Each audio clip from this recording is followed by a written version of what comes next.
So guys, available tayo ngayon Jordan Retro 4. Yan po.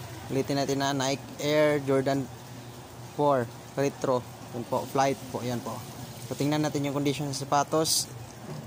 Okay, dito. Ayos. Yan po.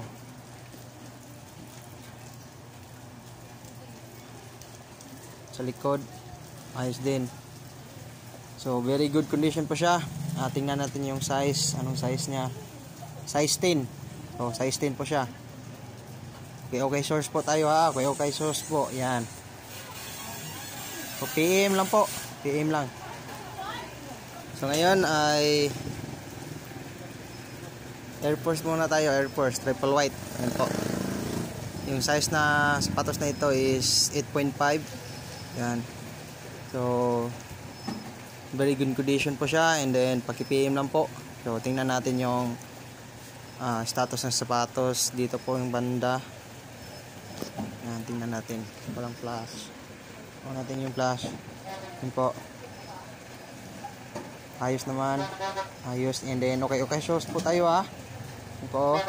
So, tingnan natin sa likod. So paki-PM lang po. Triple white. So dito naman tayo sa pangpormahan, Nike shoes po, Nike shoes. Po, very good condition po siya. Need wash po siya. So, tingnan natin yung size 9 po siya, size 9. Ulitin natin yung size 9 po siya, size 9. So kulay white po siya, kulay white. Yan. Yan po.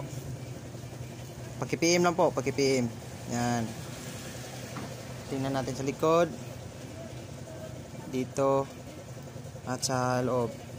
Yan. So dito naman. So paki-PM lang po, Nike shoes. Thanks.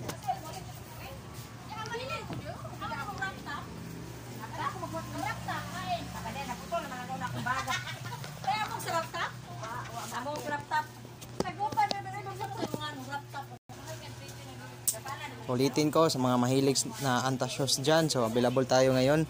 So size 8.5 po siya. Shoutout ko sa mga size 8.5 dyan. So available tayong Anta shoes. Yan po. Very good condition po siya.